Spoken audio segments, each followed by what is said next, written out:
So the first story deals a little bit with what's happening in the Persian Gulf, but it deals with freedom of the seas. And it's going to take us to New York and London, to the United Nations and the International Maritime Organization.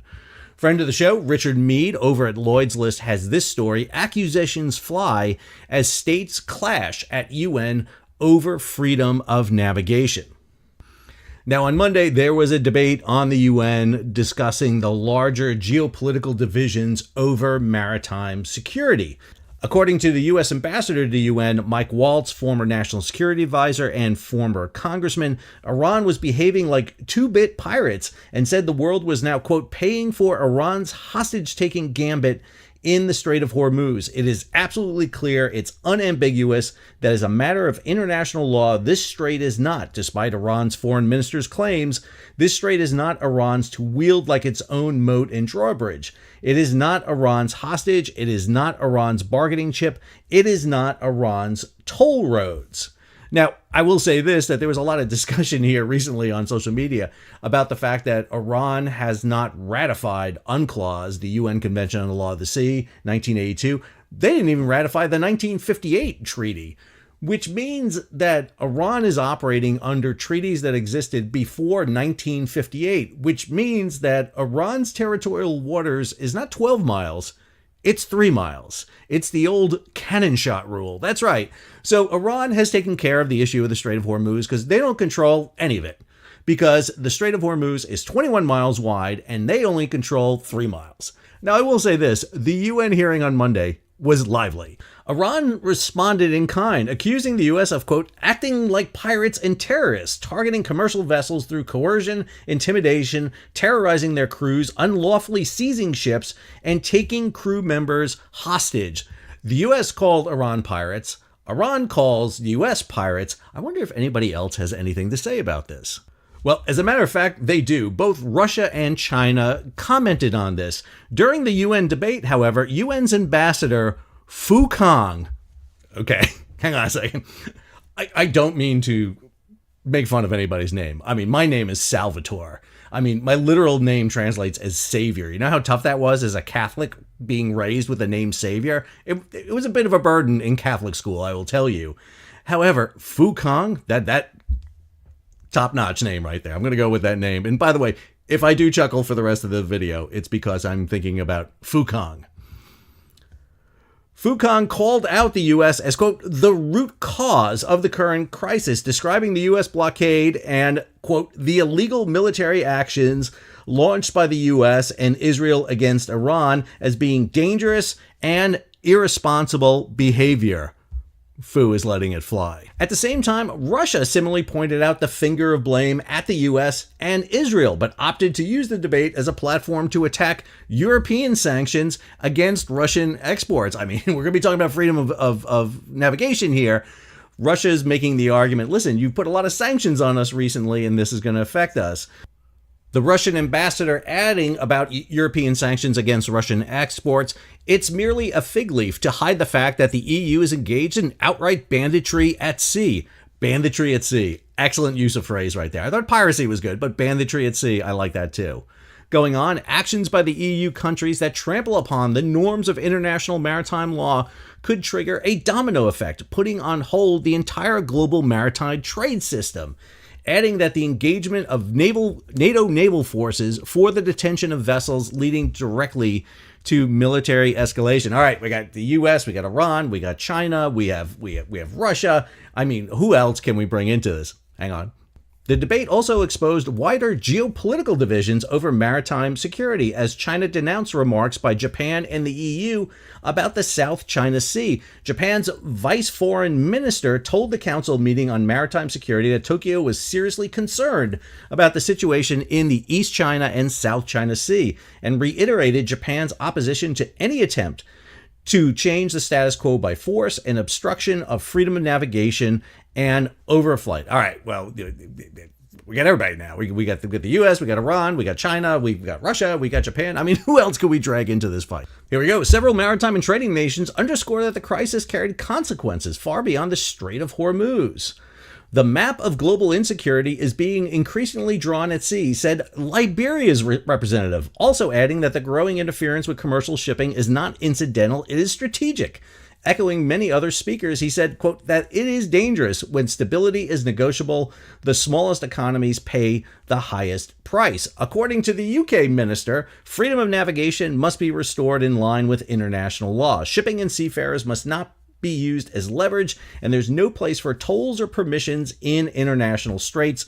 Freedom of navigation means navigation must be free. Okay, so we throw in the UK and Liberia into this. Now, Liberia is important, believe it or not, because it is actually the largest ship registry in the world. And I actually had an opportunity to go visit the Liberian ship registry. Nope, I did not fly to Monrovia in West Africa. I went up to just outside Dulles Airport in Washington, D.C., because that's where the Liberian registry is located. Fantastic people. They hosted me. It was a great time. I learned so much about the Liberian ship registry. Now, if you want a little bit more discussion on freedom of navigation, last week, Lloyd's did a series of podcasts, 2 of them on this. The first one included myself. Why does Lloyd's want to use the worst picture of me ever used? I know this photo comes from my university, and that's the kind of the image they use, but I could have sent them a better picture than that. I mean, seriously. I mean, next time Lloyd's, just call me. It's actually a 2-part episode, so you'll have some very interesting people I follow all the time. Ami Daniels from over at Windward, Bridget Dykin was on there, my good buddy Charlie Brown is on there, so it was a good cast of characters on there.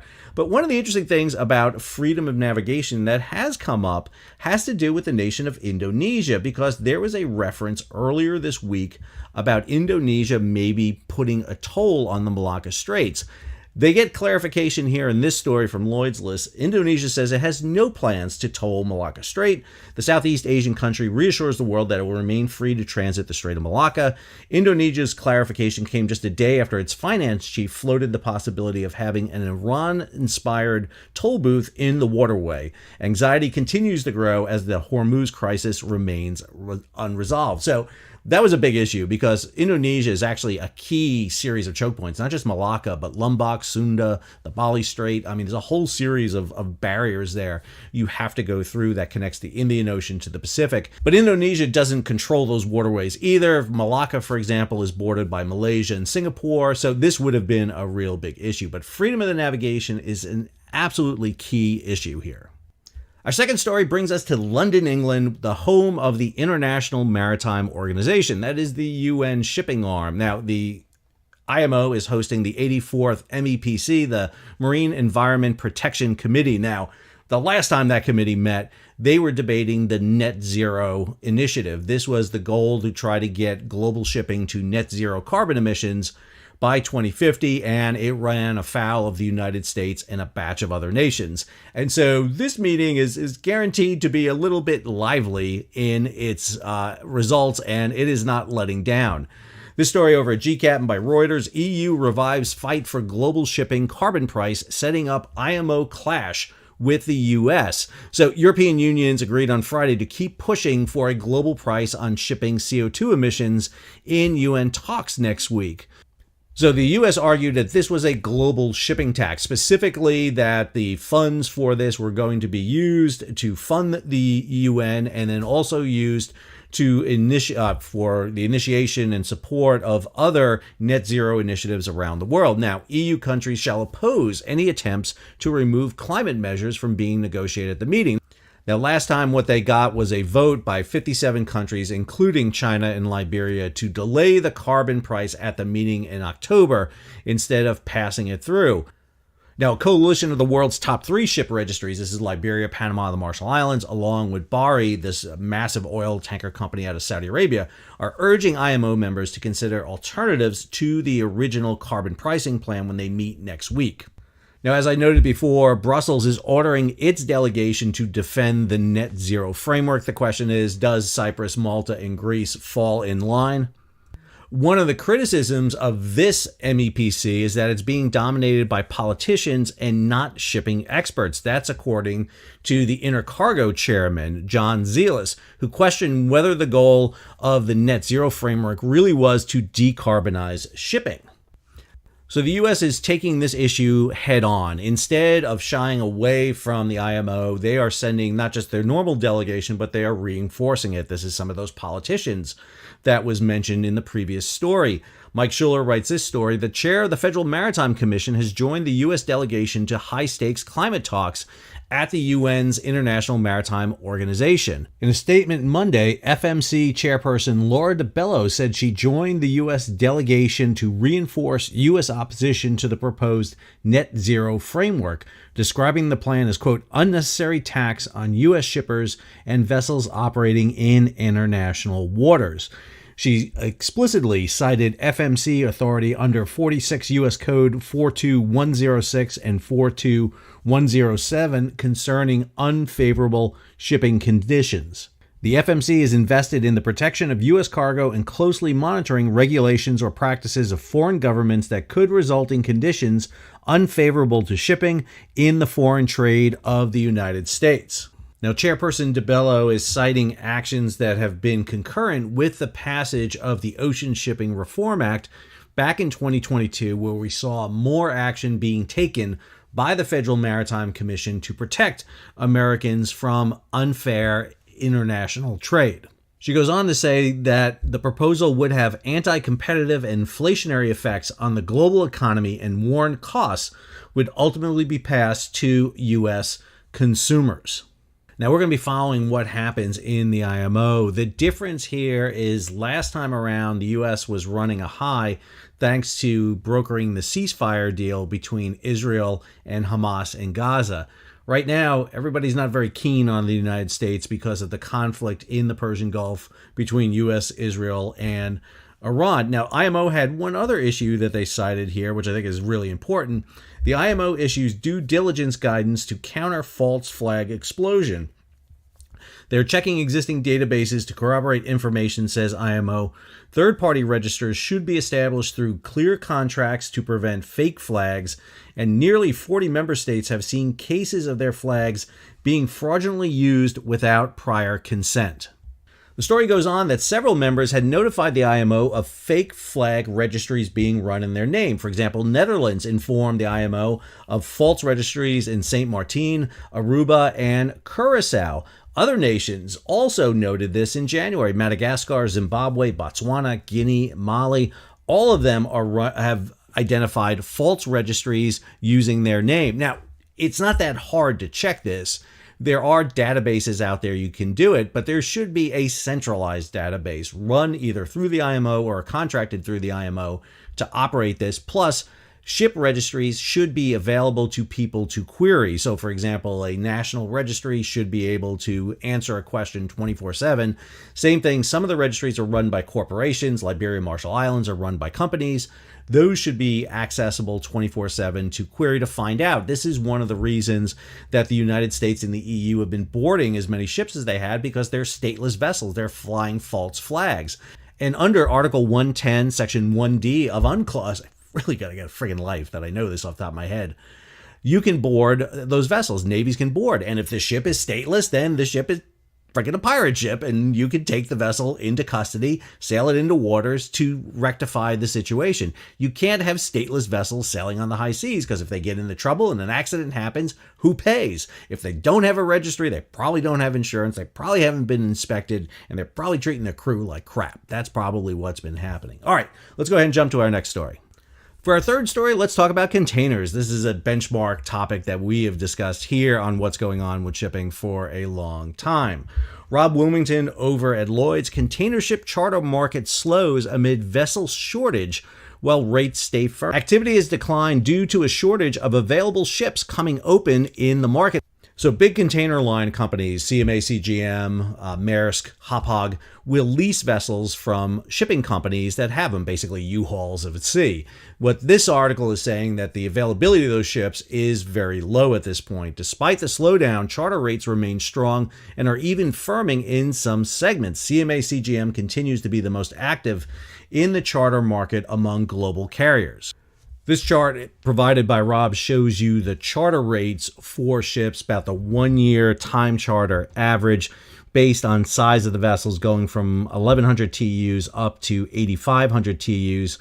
You'll see the uptick in rates right around mid-2024, and they've basically held fairly steady since then. So the average 1-year time charter rate, so if you're going for a small little feeder vessel, maybe about 2,500 TEU, that's a 20-foot equivalent unit, you're paying maybe $30,000 a day. If you're going for a big kind of larger vessel, an 8,500 TEU ship, you may be paying up to $70,000 per day. So those costs are fixed in there. That's your leasing costs to operate those vessels.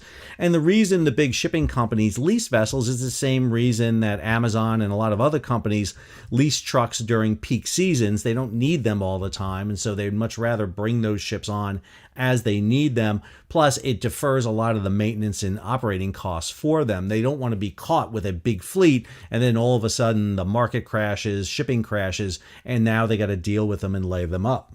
We get this follow-on story by Rob. Global container market lines have over 40 box ships still marooned by Hormuz fallout. So 43 container ships operated by the top 10 container lines remain stranded. The outbreak of strikes on Iran in late February forced all leading carriers to suspend regional services. CMA, CGM, COSCO, Hapag, and MSC have each managed to evacuate some ships safely, although 2 MSC ships were seized by Iranian authorities. So taking those ships out of service is a major thing. We've seen CMA, CGM able to get some of their ships out. We saw COSCO get 2 of their big CSCL ships out, the Indian Ocean and the Arctic Ocean. MSC got some out, but 2 of them got nabbed on the way out. Let's take a look at Drewry's and the index here for shipping, and what are we seeing in regards to prices. This is Drewry's World Container Index. This is a compiling of all rates from around the world. You really don't book anything on this rate. It's just taking together all the rates. And what you'll see is back in 2025, particularly in the summer of 2025, we had this huge peak. Now it seems to be stabilizing. If we look at the 4 chief rates here, Shanghai to Rotterdam, Shanghai to Genoa, to Los Angeles, and to New York, again, go back to the end of February here. You can see where the rates were sitting right around 26 February right there. You can see basically in the range of $2,000, with the high being the Shanghai, the Genoa, because of the long diversion around Africa. You got to go that extra distance through the Mediterranean. But now the rates are sitting there kind of coming down a bit, but still higher than they were at the beginning of Hormuz, but nowhere near where we saw the rates back in mid-2025. One of the interesting metrics put out is by Sea Intelligence. They published this. They're what's called their Global Liner Performance Report. Specifically, this is looking at global schedule reliability. Now, this goes back to 2021. If you go prior to 2020, reliability was running right around 70-80%. In other words, if you booked your cargo, you had a 70-80% that cargo was going to arrive on time as booked. During the height of the COVID crisis, you'll see there, especially in 2021, reliability was around 30 to 40%, and it really didn't uptick until after 2023. Now it's sitting right there, right around 60%. We really haven't seen a return to high reliability, meaning that there are still a lot of issues that are plaguing the movement of containers around the world. Next, I want to look at Descartes and their global shipping report. This is the numbers for March, U.S. container imports, and they continue to climb as the global supply chain pressure mounts. So this chart shows you the import volume as per 20-foot equivalent units. Go back to 2022, you can see that high number we have here in green, and then it drops off as COVID kind of begins to phase out. 2023 is a fairly normal year in terms of how the dips and troughs are. In that, 2024 also kind of conforms to it. 2025 is all over the place because of the tariffs. We had a huge amount of front loading here early on. We have this unusual dip here in May to June, and then a massive peak in July. Again, all that was due to basically the tariffs. And then in 2026, what we see is that traditional drop from January to February that has to do with the Lunar New Year in Asia. And then we see a very kind of sharp uptick. And now what we see for 2026, we're sitting at just over 2.3 million. That's on par for what we had in 2025. And really the only year that outdid it was 2022. So we're seeing that happen right now with that influx of shipping in. If you follow FreightWaves, for example, one of the reasons I follow FreightWaves is it gives me a lot of input on the trucking side of it. And trucking rates right now are through the roof. They're higher than they've been in years. Typically, you could haul a truck, long distance truck, for about $2 a mile. It's over $3 a mile now. So the trucking industry is suffering a real big kind of resurgence here because there's a lot of cargo coming in and movement coming in. And this is all part of that container. You can't just look at container in that kind of narrow little window. You've got to look at it in the context of intermodalism. All right, let's go to our next story. For our fourth story, we're going to look at the oil sector, particularly petroleum. I know we've looked at the oil sector quite a bit with Hormuz and everything, but we're looking at other issues that are at play here. But one of them is directly related to Hormuz. This story coming out that the UAE quits OPEC in a major blow to global oil producers group. Now, the loss of the UAE could weaken the group, which has been the analysis that I've been seeing over and over again. Now, one of the things that this could do is means that the UAE could up production immensely to meet the shortfall that's being resulted with the shutdown of Hormuz. Now, the UAE has been exporting oil through their pipeline through Fujairah, about 1 million barrels per day. I'm not sure of the capability of that pipeline, but if they could ramp it up to even 2 million barrels per day, the UAE stands to make a good amount of money because Fujairah has been a place where you can get into. Yes, there have been attacks on the infrastructure there, but you can still move cargo out of there. This story from Matthew Rajandra. Global ton miles dip as Mideast Gulf or Arabian Gulf, Persian Gulf choke forces Asian refiners to slash crude imports. So the average post-war ton miles have fallen below the pre-war average, showing Atlantic and Red Sea barrels are unable to make up for the lost Middle East Gulf exports. Japanese importers fell the sharpest, with stocks drawn used to plug supply gaps, while South Korea pivots to crude oil from the Gulf of Mexico and the Red Sea. India and China see rise in arrivals from Russia and the Red Sea as overall imports fall. Now, you should be wondering right here, it's like, well, hang on a second, Sal. If oil has to travel longer distances, should that not kick ton miles up? It should, but remember, it's tons and miles. And what you're having is while miles are going up, tonnage is coming down. You'll notice here that on average, we were running about 110 billion ton miles a week. And then come the end of February into March, that dip down, it starts to kick up here a bit. And that is largely because of the added miles. But without that additional tonnage, that's why we're seeing the overall drop. Now, the other impact we're seeing is noted by Sam Chambers over at Splash 24/7. Tanker markets tip into oversupply with ballast surge. With the Strait of Hormuz closed for 60 days, the initial freight spike driven by risk premium and trade inefficiency has given way as there simply are not enough cargoes to go around. According to Sentosa shipbrokers, very large crude carriers, VLCCs, are running approximately 55% ballast, while Suezmaxes, these are the largest ships that can go through the Suez Canal, and the smaller size below them, Aframaxes, are sitting at 51%. The simultaneous crossing of the 50% threshold across all three segments is highly unusual. It goes on here, crude tanker markets have begun adopting the Hormuz closure, with Saudi exports rerouted via Yanbu, averaging about 3.6 million barrels per day in recent weeks, and Emirati exports from Fujairah rising by some 400,000 barrels per day over the past 2 months. But these rerouting efforts are running into their own constraints, as Iranian attack on a pumping station 2 weeks ago raised doubts about whether Yanbu can sustain higher export volumes, while Iraqi flows via the northern pipeline, the Sion, remain stuck at around 250,000 barrels per day against a 600,000 barrel per day capacity. All right, wait a minute, Sal. Shouldn't ships be 50% full, 50% empty all the time? No. And the reason is this. Tankers will typically go into port, load, sail, and then sit for a while before offloading. So they tend to be more full than empty. What we're running into is ships are waiting to load. For example, the anchorage off Yanbu is huge, and so you've got ships waiting there. We've got ships sailing longer distances. For example, the Kunga line running to the United States. That's a long line. When the ships are arriving off Houston and off Beaumont and Galveston, they got to wait. So this is creating ships in ballast more than loaded. And that's the problem that Sam Chambers so aptly notes in his story there from Splash 24/7. And then we have this element in the petroleum oil market, gas market. And this story from Malt Humford over at G Captain. Russia-linked LNG carriers head north after reflagging, signaling the Arctic fleet expansion. Vessel tracking shows Cosmos and Mercury streaming north off the coast of Portugal, while Luke and Orion are followed currently off West Africa. In recent days, Luke started signaling Murmansk at the intended destination. So we talked about this not too long ago. Russian LNG is coming out of the Arctic and it's supplying Europe, and that is a very short distance for them to go.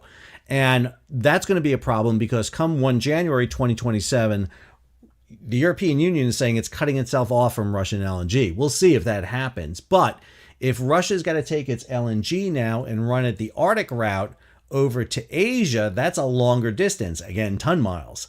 And what we'll see is longer miles, but less tonnage. What Russia needs to do is increase its tonnage. And so what are they doing? They're buying liquefied natural gas carriers, the 4 vessels in question here. At the same time, the U.S. is not letting things slide past them. This story by Mike Schuller, Golden Pass ships first LNG cargo, launching major new U.S. export supply. So Golden Pass LNG, this is a joint venture between Qatar Energy and ExxonMobil, announced Wednesday the safe loading and departure of the inaugural cargo from Sabine Pass, Texas. Once fully operational, the 3-train terminal is expected to export roughly 18 million tons per annum, making it one of the largest LNG export facilities in North America and adding major new volume to U.S. export capacity at a consequential moment for global energy markets. Now, this didn't happen yesterday, and it sure to hell didn't happen because of the U.S. attack on Iran back in February. This has been going on for a long time. There's a lot of slows in getting this going. There were issues over at the Maritime administration, getting permits, particularly during the last administration.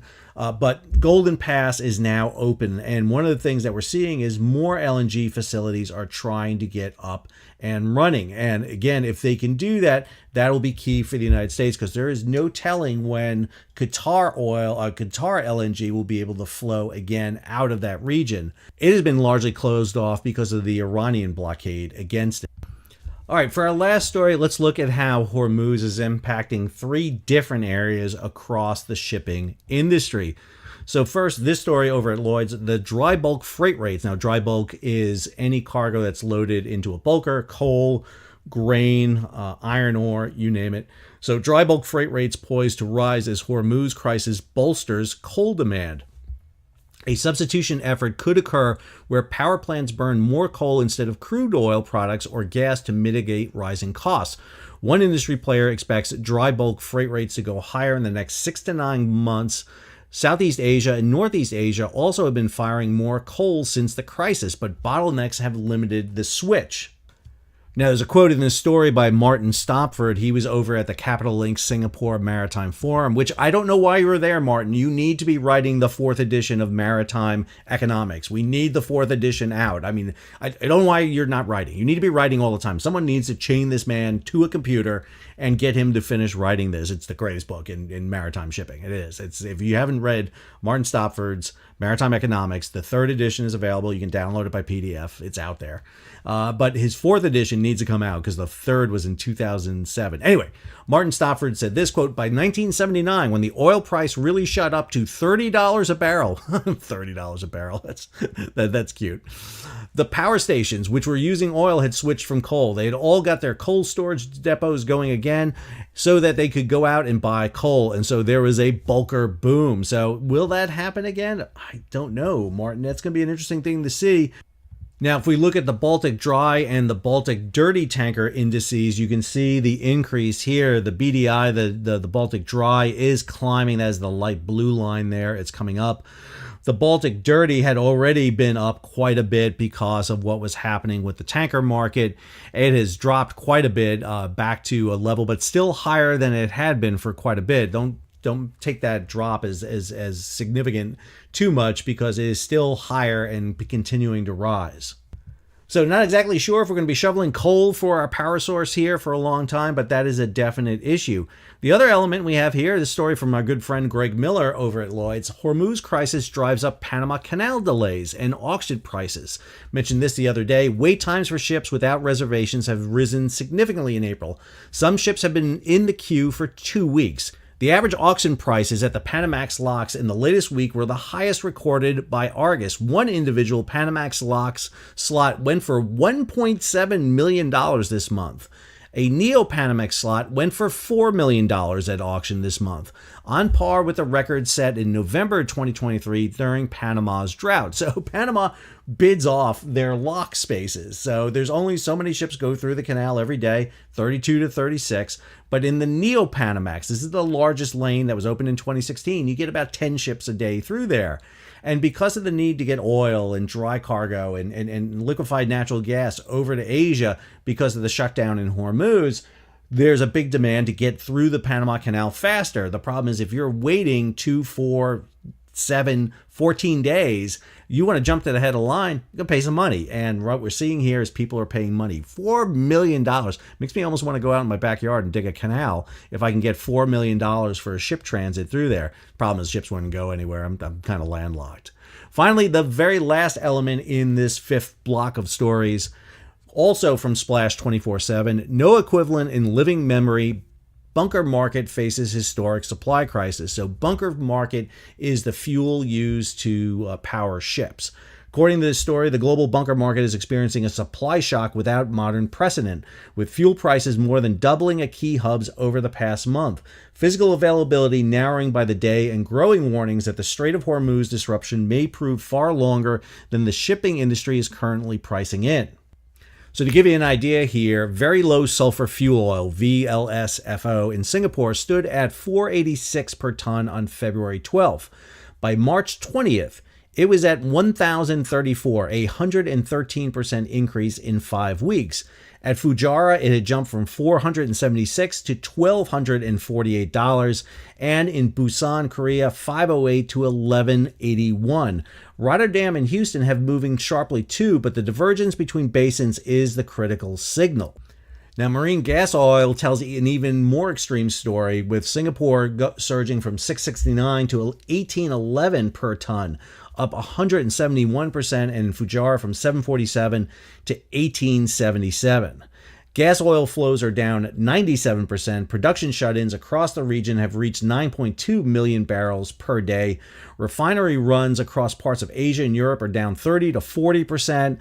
Now, according to Gus Mahad over at Paratus, this is the largest oil supply disruption in history by volume, larger than Russia-Ukraine in 2022, larger than the Gulf War in 1991, larger than the Iranian Revolution in 1979, and larger than the Arab oil embargo in 1973.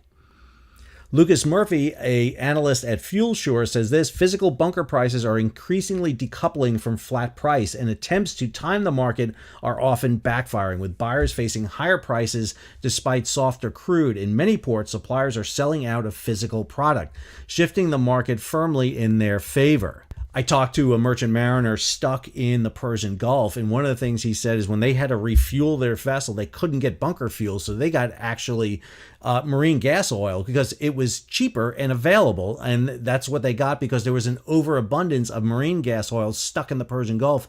They couldn't ship it out, whereas bunker fuel was at a premium. What we're seeing is the depletion of bunker fuel at key ports. For example, a lot of people are fueling now at Houston, vice fueling at Fujairah like they would normally do. That's pulling down the bunker stores there, and that's having this weird kind of disposition on where ships can refuel and how much it's costing. Again, it's another example of how the Persian Gulf crisis is impacting global shipping. All right. Gave you 5 stories across the spectrum. There's a lot to digest in there. We talked about issues like freedom of navigation. We talked about the IMO. We talked about the different individual sectors. We talked about containerization. We talked about petroleum. We talked about bulk. We talked about what happened in the Panama Canal, what's happening with bunker fuel. And we talked about the fact that the Chinese ambassador to the UN is named Fu Kang. That's going to be with me for a while. I'm not going to lie. That one stays. That one's not going to leave my head for a long time. I hope you enjoyed this episode. If you did, hey, go back and check out some of those earlier episodes we talked about. We deal with these issues all the time and what's going on with shipping. And if you go back prior to February 28th, when we were talking about Strait of Hormuz all the time, we went in depth in almost every one of these topics. Containers, petroleum, bulk carriers, you name it, we've done it and we have looked at it. Been on the air now over 5 years, growing immensely, nearly at 700,000 subscribers. Can you believe it? Hard to believe. But I appreciate everybody supporting this channel. If you enjoyed today's episode, hey, take a moment, subscribe to the channel and hit the bell so be alerted about new videos as they come out. Leave a comment, share it across social media.